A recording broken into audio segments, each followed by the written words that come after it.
that link to the article. Thank you.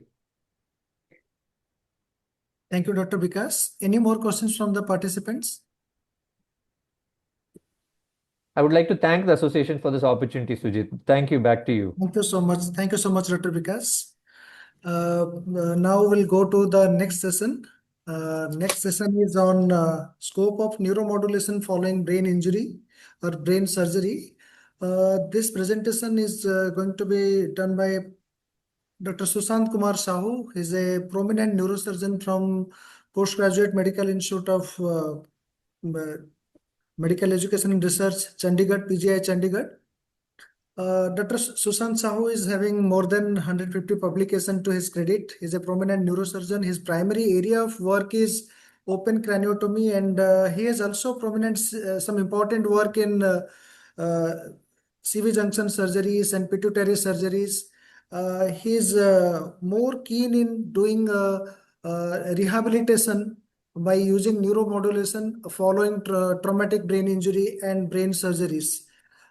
He was there at King George Medical University, Lucknow for a small period of time, but during that time, we had a very good collaboration. We started locating the glioma, locating the glioma and the displacement of the motor cortex by using transcranial magnetic stimulation.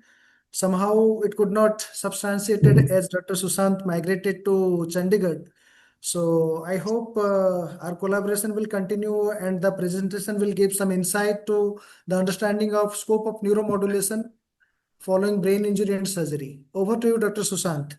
Most welcome to this platform. Thank you. Thank you, Dr. Sujit. Actually, thank you very much for this invitation. Actually, my presentation will be slightly different than the previous speakers and rest of your talks. It is more of like a neurosurgeon's perspective. Have you got some?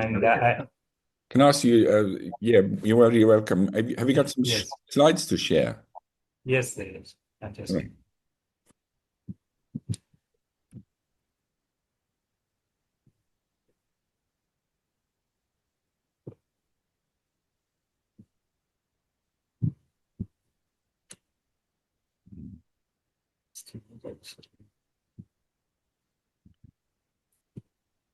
Yeah, it is visible. Okay, that's perfect. Visible now? Yeah.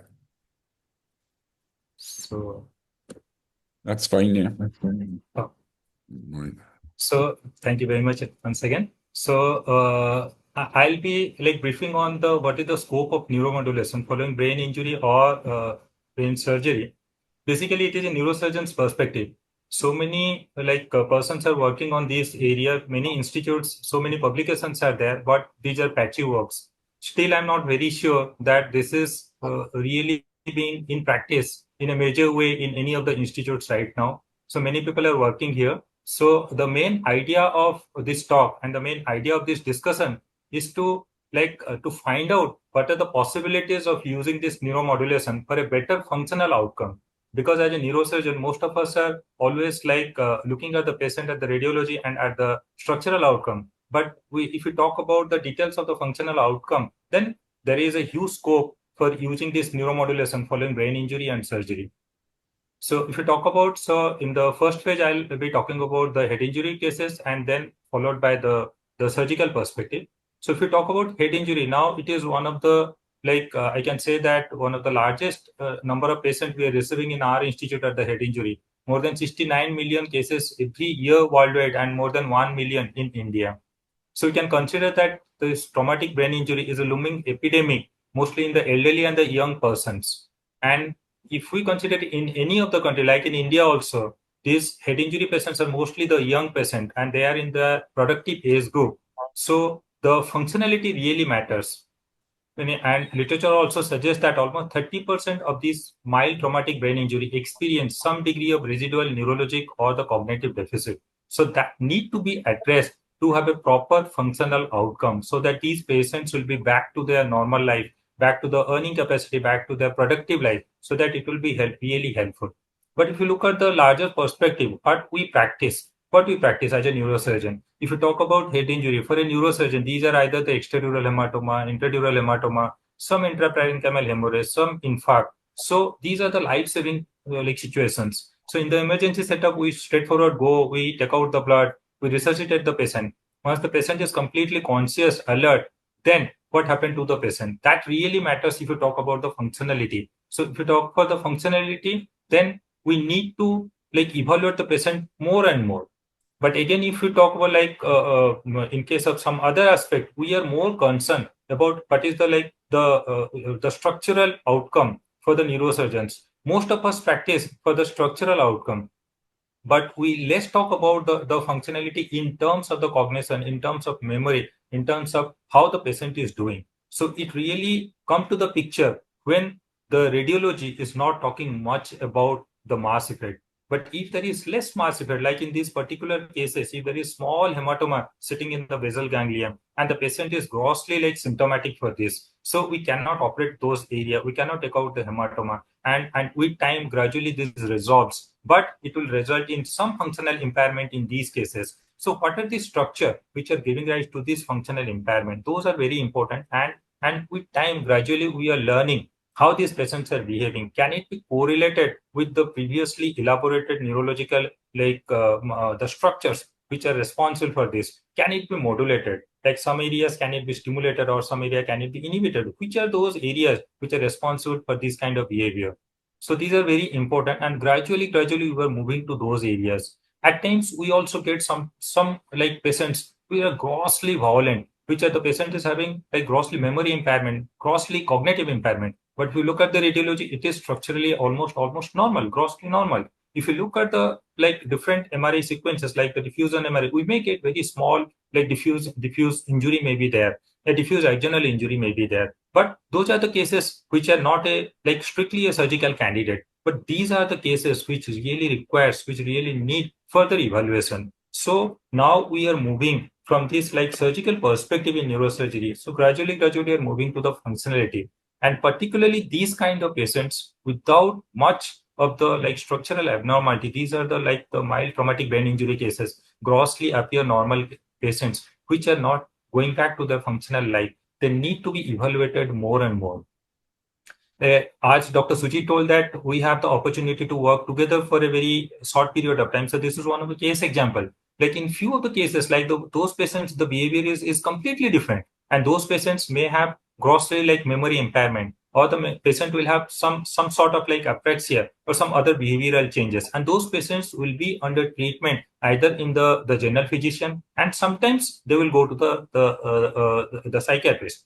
And very often they found that, and the patients will be symptomatically being treated. Once we do some radiology, we found that yes, there is some abnormalities that, like in this particular case, the patient had some trivial trauma, and following that trauma, the patient is having bifrontal like hematoma, and this bifrontal hematoma was the causing these psychological disturbances. The patient improved completely, and the radiology was normal after a few months, but those residual, that is the psychological disturbances, remain for a long time. So these are the cases. How we can improve the quality of life is the question now.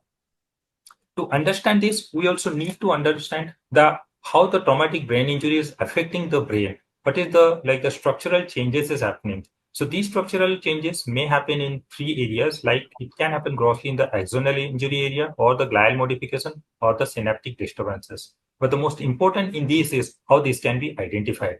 Like for axonal injury, it can be a membrane failure, it can be a focal like axonal swelling, or if you go further microstructural changes, it could be a lipid peroxidation or a proteolysis, or grossly the axonoskeletal disruption. Can this be picked up with the radiology? So with time now we are moving towards like diffusion MRI, DTI, MRS, various sequences of the functional MRI, maybe the resting state functional MRI, and we are looking towards different of the dynamic like changes what is happening and which area is responsible. So this can be picked up with the newer advances with the radiology. Similarly, the patient is improving, like what I have shown in few cases after injury, and the patient is gradually improving, but not improving completely to the functional status. So what is happening? That could be some of the glial scalp formation. And could it be responsible for the impairment of the white fiber tracts, or could it be responsible for the disruption of some of the brain networks? So those need to be further evaluated. So those we can use the MRS, we can use the PET scan, functional MRI. Similarly, the synaptic dysfunction. they can also result in different kind of post-traumatic, like different disorders of the cognition, disorder of memory, and other impairment. So these need to be further evaluated first structurally. Once we can evaluate them structurally, then those structures may be modulated. So this is what I told, that the entire radiological sequence is there, and the radiology can be like further evaluated. Like if you do the DTA, I'll show you in some of the images. If you look at the DTA, what are the different tracks that are getting disrupted? So from DTA, we can identify how the tracks are, whether the tracks are coming to normal. Various studies have shown that, like, to look up the disruption of the track, the fractional anisotropy measurement is very, very important. So but we also found that in various of the, like in our patients, if the patient is not normal, if the patient is having some of the, like patient is having chronic headache, patient is having stress disorder, in those cases, the fraction, the FA value is significantly low in comparison to those mild traumatic head injury where the patient is grossly normal and improving rapidly. In those kind of cases, the DTA is coming to normal. So this could be one of the, like, radiological parameter you can consider, that in mild traumatic brain injury, in addition to the CT scan or MRI, what we are doing in our day-to-day practice, we can add this like radiological investigations to understand better what are the brain functions which are getting disrupted in these patients and resulting in this cognitive impairment. Additionally, as I was talking about the functional images, in addition to the functional images, if we can do further electrical, like, disturbances study, those can be also able to correlate the anatomical structures. So what are the structures that is getting disrupted? So we need to, like, study more and more, and we need to accumulate more and more number of patients to understand how these structural, like, disruption is correlating with the functional status. So to understand this, what are the functions are getting, like, disrupted in addition to the normal CT and MRI, we need to understand what is the diffusion images, DTA, and of course with the and in addition we can also do the functional MRI. These are not in regular practice. So if you talk about, like, what is happening in traumatic brain injury in case of like the spectroscopy, we found that in spectroscopy also the NA value will show the neuronal integrity. But if you look at the injured cases, like in the basal ganglia area, the putaminal area, the medial frontal area, which are very important, in addition to grossly looking at the dorsolateral prefrontal cortex, which is responsible for the, like, for the cognition for a broader aspect, we can identify the small changes in the different parts of the brain. So if it is not also possible to do in all patients, we can, like, categorically choose some of the mild traumatic brain injury. We can do the PET scan. Like in severe traumatic brain injury, if they're evaluated in the early phase, so what is the PET scan, which is what is showing, and the changes, and those can be, like, we can do in the follow-up period, and that can be compared how the patient is improving, because it has already have been shown that those who are comatose with the grossly normal CT scan or MRI, the PET scan is showing there is minimum uptake in the thalamus, brainstem, and cerebellum. So probably these are the major areas which is getting, like, the diffuse some injury is there.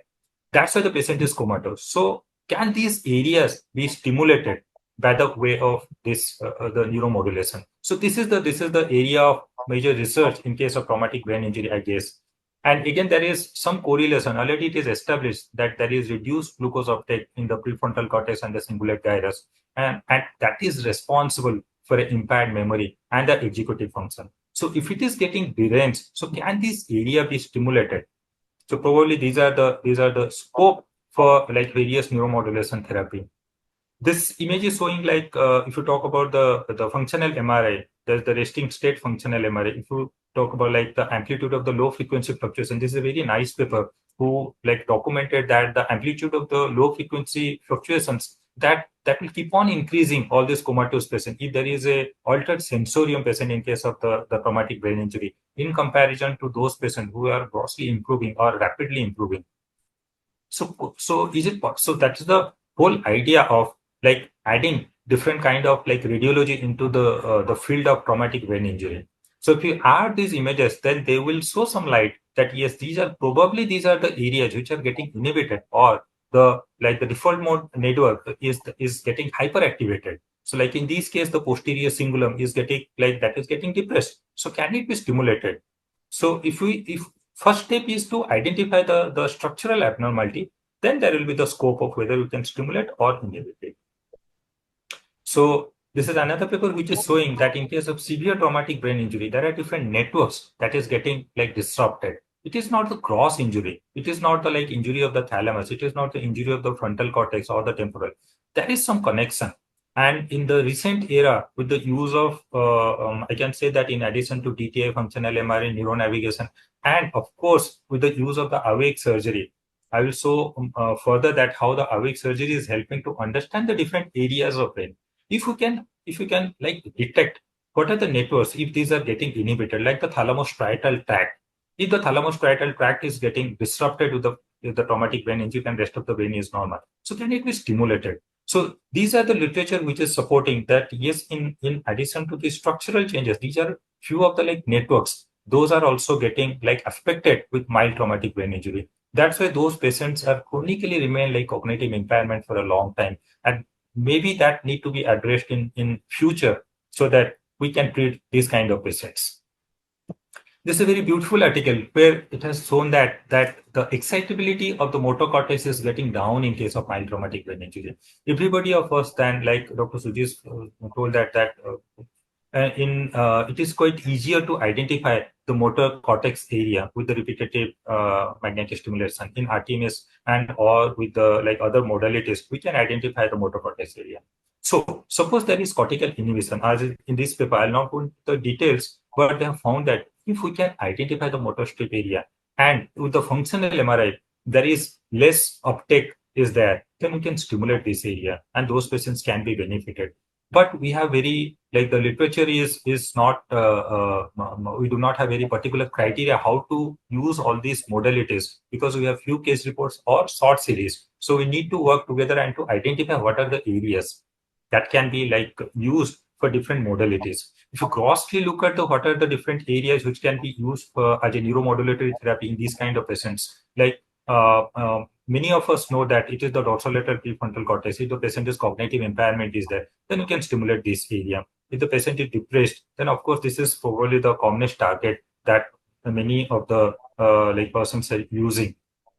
Similarly, if there is cognitive like self-control, impulsive patient is there, then both the bilateral, the dorsomedial prefrontal cortex can be used. Similarly, the ventromedial prefrontal cortex, if there is some like somatic dysfunction is there. In addition to this, these are the cross. So what I was talking about, we need to understand the networks now, in addition to the structures. To understand the networks till now, the literature supports that there are the like three most important networks which has understood are the default mode network and the salience network. And if you look at these structures, where these the structurally these are located, if there is less uptake in those areas, then those can be considered as a potential target to modulate and to understand how it is going, how the patients are behaving. So this is what I was talking about. If you can understand, like in case of we talk about the default mode network. So default mode network is basically it is in the ventromedial and the dorsomedial prefrontal cortex and some part of the inferior parietal lobule. So if it is getting hyperactivated, then the patient, of course, will be the sensorium will be low. We need to then activate the salience network or the central executive network. This is a wonderful paper. If like somebody is interested, then they can go through it. Due to lack of time, I can't like go into the details of it. But if one is getting inhibited, then we can stimulate the other. And we can look for how the patient is like improving and how long it is like taking to improve in these kind of cases. So targeting the connectomics is the whole thing. That till now what I have shown is that to understand what are the different areas. And once we have identified those areas, then we can target them, whether we have to stimulate them or we have to inhibit them. But grossly, we can understand the cognitive impairment is observed in case of mild traumatic brain injury. It is because of the impaired coordination between the salience and the default mode network. And it is because of the hyperactivity of the default mode network and the less activity from the salience and the central executive network. So what are the neuromodulation therapy? Many of you people are using all this like neuromodulation therapy. I'm quite new to it. I'm still learning, like RTMS, TDCS, and the deep brain stimulation. Of course, deep brain stimulation is being practiced by in many of the neurologists and by the neurosurgeons, particularly for the tremor, Parkinson's. So, but this can also target in case of mild traumatic brain injury.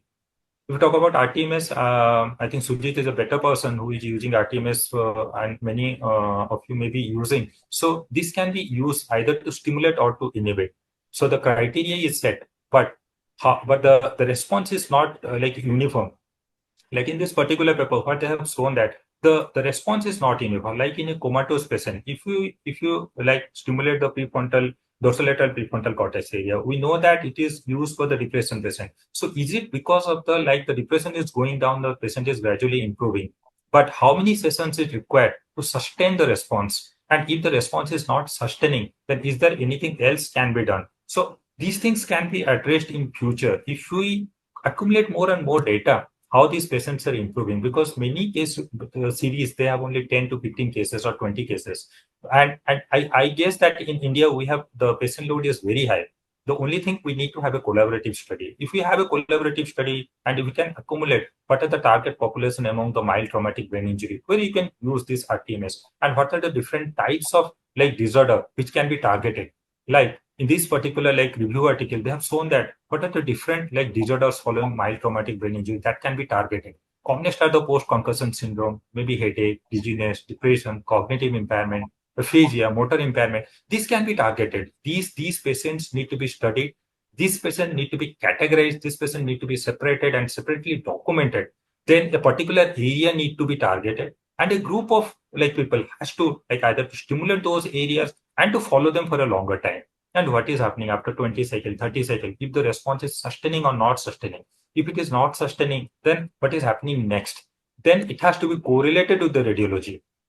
Then only we'll be able to understand the brain more and more. So probably this is an opportunity to understand the functionality of the each and every part of the brain. And radiology is, of course, it is helping in a like larger way. Of course, TDCS is also used in the, like, I'll not go into the details. Everybody, of course, understand that it will improve the cerebral blood flow. So if you want to like improve the memory, so, and you can improve the attention, or as a whole, if you want to improve the sensorium, then of course, we can use the salience network area or the executive function network area. And you can use the TDCS to stimulate those areas like the inferior parietal lobe or the posterior cingulum. Those can be targeted. But again, the criteria is not fixed. Whatever I am talking here is based on the literature and not and honestly speaking, we do not have these like a fixed criteria how to like use all these like fixed on patients. Still, it is lacking. We do not have a like proper indications for this.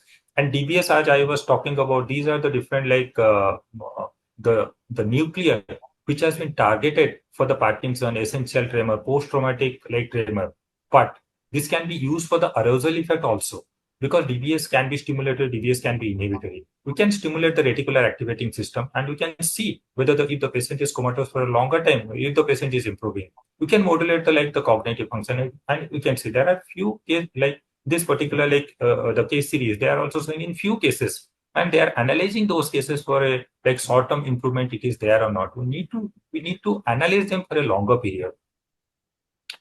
Now coming to, this is all about the scope of neuro like modulation in case of traumatic brain injury. If you talk about the brain tumor, particularly I'm a person who is using like the operating cases for in awake surgery. That is, we do electrical stimulation on the brain. We identify different structures. If some structures are not affected and the patient is completely intact, then we consider as the safe trajectory for the tumor.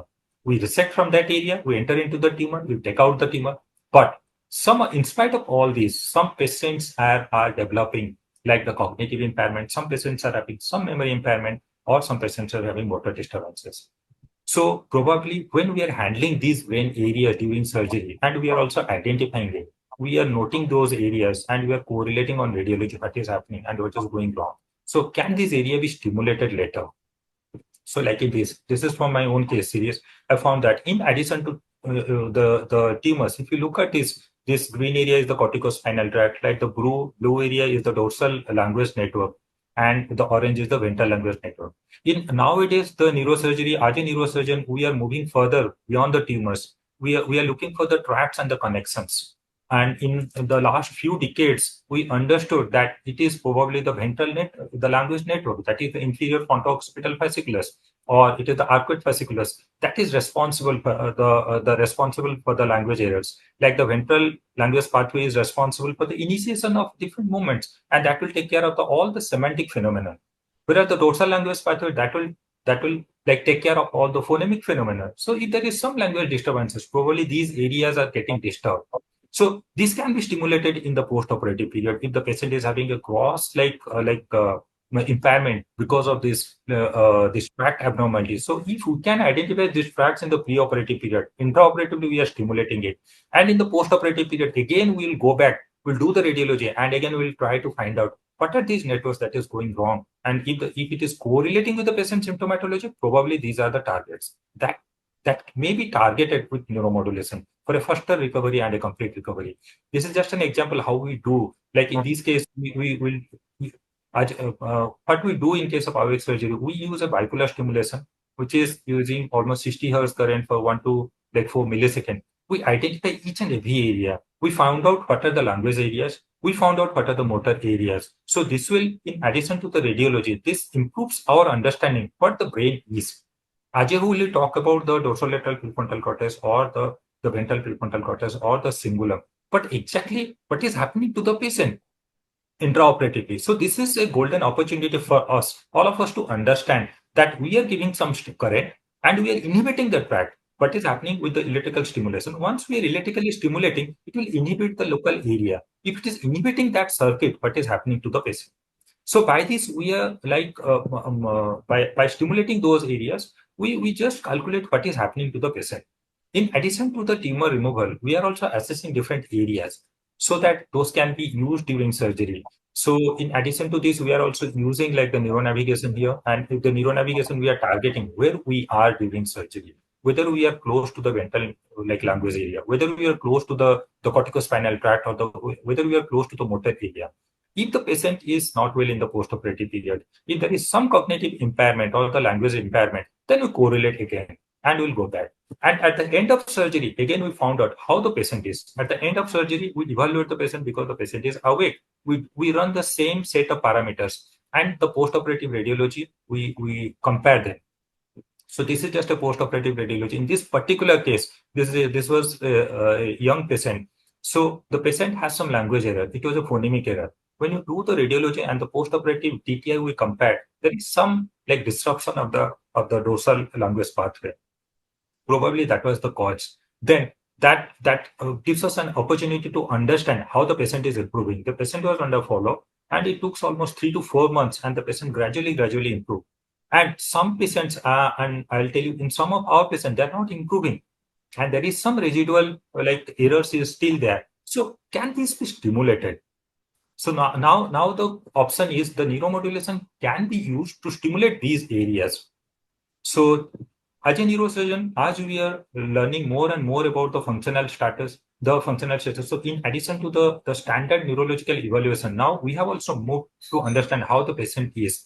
In all of our tumor patients, we are regularly using this Montreal Cognitive Assessment Score, Western Aphasia Score, and we are analyzing each and every aspect. If there is something wrong in the preoperative period, we try to analyze this intraoperatively, and in the postoperative period, we found what is happening.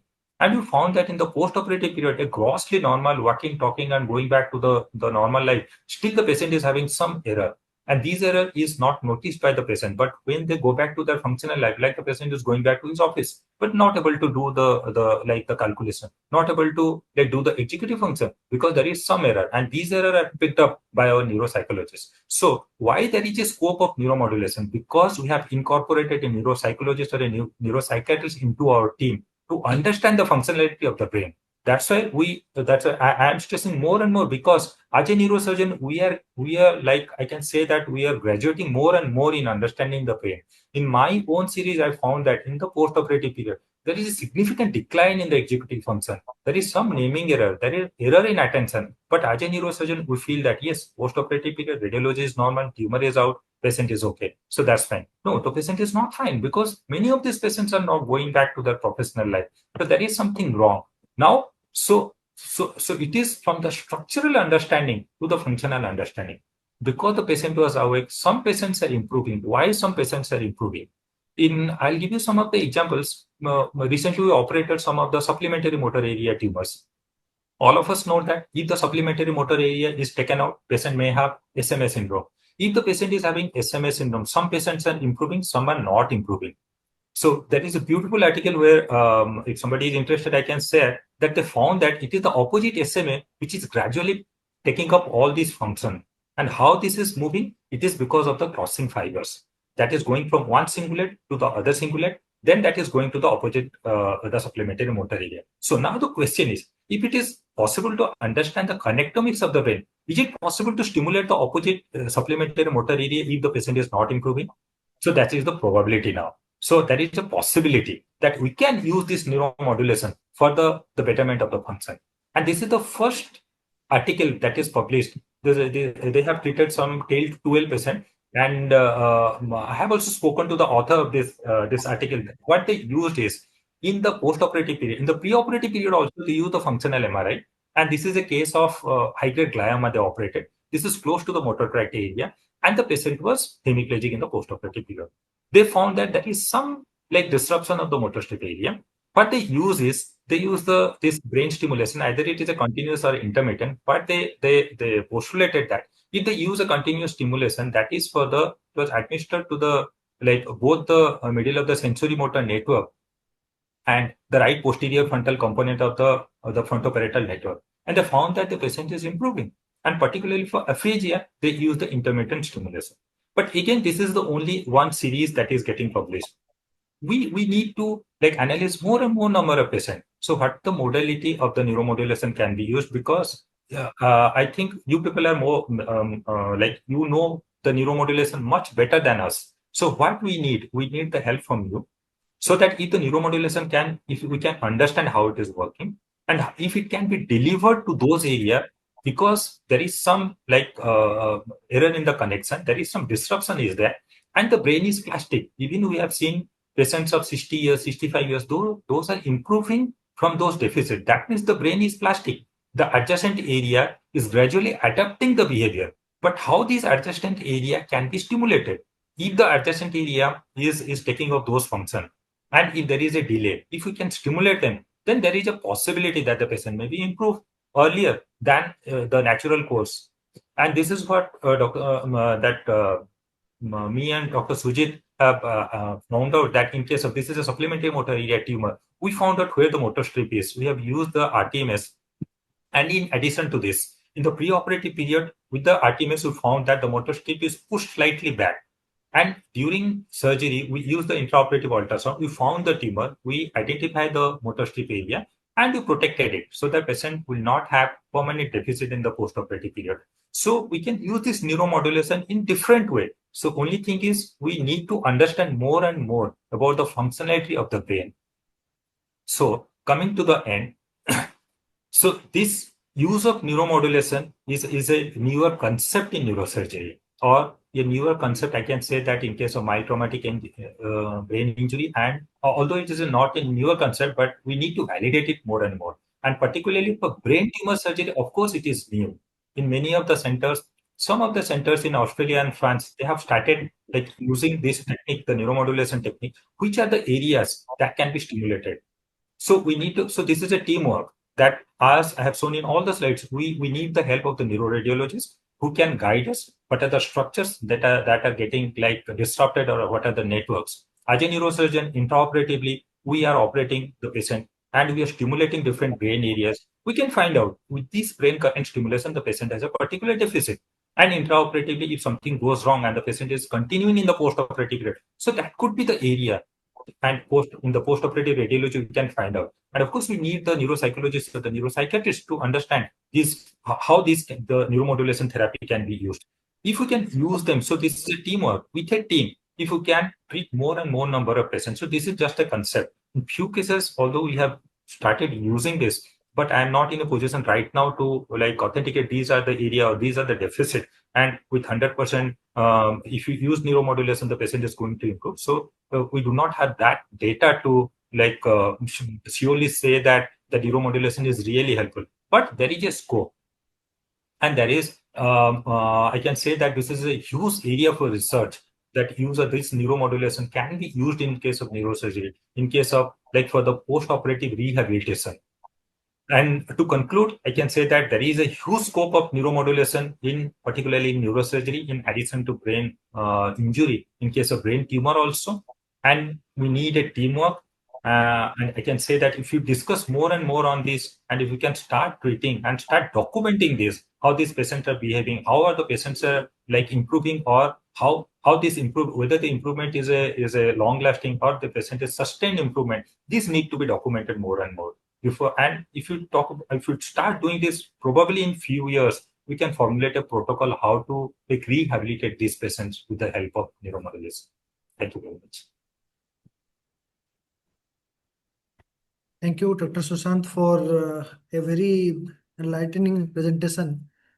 I hope we require collaboration, because a lot of patients with surgical trauma, neurosurgery, they have a series of behavioral issues, neuropsychological issues, cognitive deficits. Mostly following traumatic brain injury, people focus on dealing with the major neurological issues, but there are some lasting neurological deficits that persist for a quite longer time. Somehow that does not get attention adequately in majority of the places. I would like to have any question for Dr. Sushant from the participants.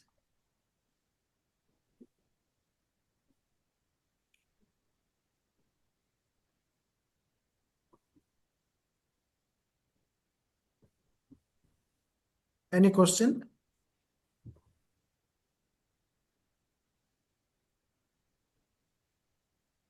If I can ask, so I just want to ask, isn't this magnetic stimulation not a little bit of a, very general stimulation, because it's very difficult to focus. So what's the problem if you can't focus so much?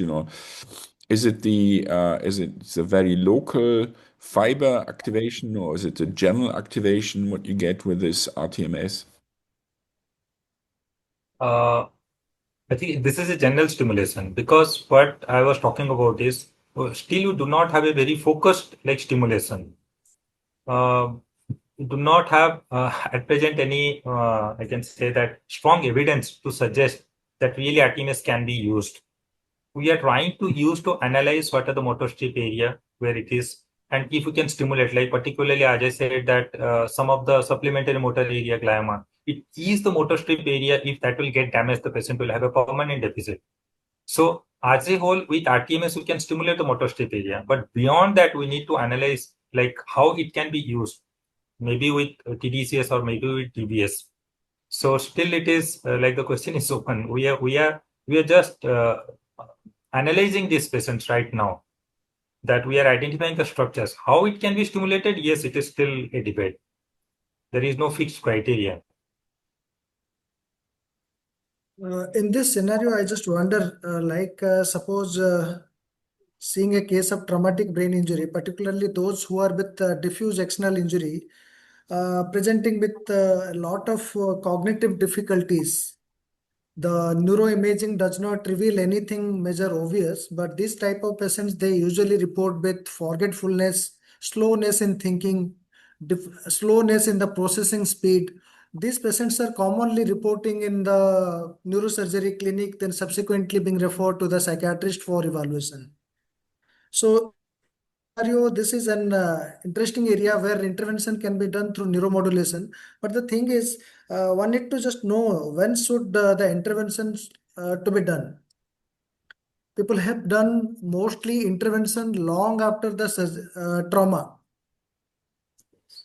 But what about immediately following the trauma or within few weeks of the trauma, whether it is going to help in any way in preventing the neurological assault, or it help in improvement of the neurocognitive function in a better way? Can we introduce neuromodulation early in the course of management of traumatic brain injury? Actually, I was also thinking on the same question, that and I've reviewed various literature how they are suggesting.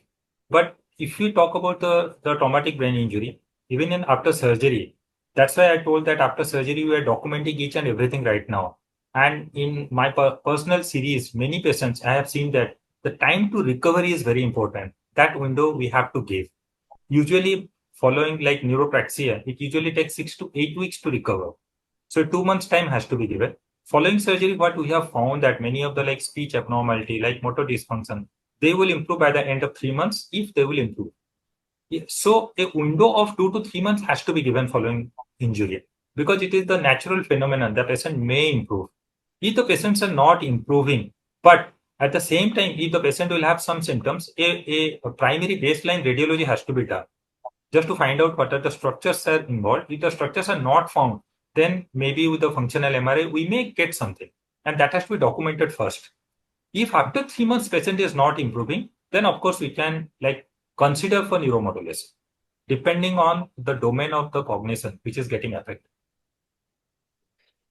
So Then most of it is it, of, yeah. this is the intervention now experimental or really this work on most of the time? Sir, exactly, I'm not very sure, but in my post-operative cases, what I found that I'll give you a few of the examples. Like I have operated one insular glioma. That young lady was a dancer. So I was quite keen on that. I'll take out the tumor and I should preserve all the the corticospinal tract, which is responsible for hand movement. And during surgery, we are also like continuously monitoring the hand movement, eye movement. So that will not get disturbed because she was a dancer. After some 4-5 months period, the patient was quite anxious. Patient was completely normal. What she told, she was anxious because there was some loss of memory. She is usually forgetting to like switch off the geyser or the fan or the electrical appliances, and she was very anxious about that. And she is away from her, and she was not able to like going back to her profession because she was very anxious. So beyond understanding of these facts, probably there are some other domains are there, the cognitive domains are there, and that need to be understood. That's why I told that now we need to understand more and more. If we can understand more and more, then maybe a possibility, because I have seen that many of the articles, they have found that for depression and for anxiety, they are targeting a particular area, like the dorsolateral prefrontal cortex. If people are targeting with the neuromodulation, so that the patient will not get into the depression. So can it be used for these kind of patients? Because of this, the patient is getting depressed and patient is not able to go back to the profession. So if the patient is not improving after 3 months and we are using this neuromodulation and the patient depression, we are reducing this depression and we are giving another, like the time gap, we are providing additional time for the patient to recover. If the patient is recovering, then there is a hope that the patient will be back to the profession. Once the patient will be back to the profession, gradually, the patient will be like improving more and more. Because right now we have in many of the series, we found that the brain is plastic. If one part of the brain is getting injured, it is the adjacent or the opposite hemisphere is taking up those functions. So we need to provide that time. So that is the whole idea of like introducing neuromodulation into these surgical patients. Thank you. Thank you. Thank you. Is there any more questions from the audience? I would like to ask one particular question with respect to Dr. Sahu. Now, when we are talking about neuromodulation with RTMS, in India, are we going ahead with finding about protein changes, any kind of actin changes, any kind of Western blot testing of subsequent to RTMS? Do we do that? Or is it a common practice, or is it something that is to be looked forward to? No, it is not in very common practice. Thank you very much that somebody has to take interest. That's what I told, that nothing is very common in right now. Because if you talk about the mild traumatic brain injury, everybody of us know that what is happening after RTMS, because RTMS will improve the blood flow. To a particular area, it is not in common practice. Even in our institute also, it is not very common in case of mild traumatic brain injury. After following all this literature, we are trying to like correlate more and more how these can be utilized. That is the main aim for this presentation. How this can be utilized. This is not in common practice. Even I have reviewed all this literature. Many of the literature they are supporting, like suppose in mild traumatic brain injury, like the previous question, when to start this. Suppose you are talking about TDCS or RTMS. When to start? Once you are starting, then we know that how it is working. If it is working with the like the bolt sequence can identify the brain blood flow, then prior to the introduction of this neuromodulation, we can use it. And following any response, we can use it. If the patient is improving, then we can use to correlate that there was less blood flow. Now the blood flow has improved, and this is a positive response. This is not, there are few case reports are there, but it is not a routine practice. That's why I told that we need to document more and more. The more we document, then we can use this. But right now, there is no fixed criteria as of now in practice in India. All right. Thank you, sir. Thank you, Dr. Sushant, for the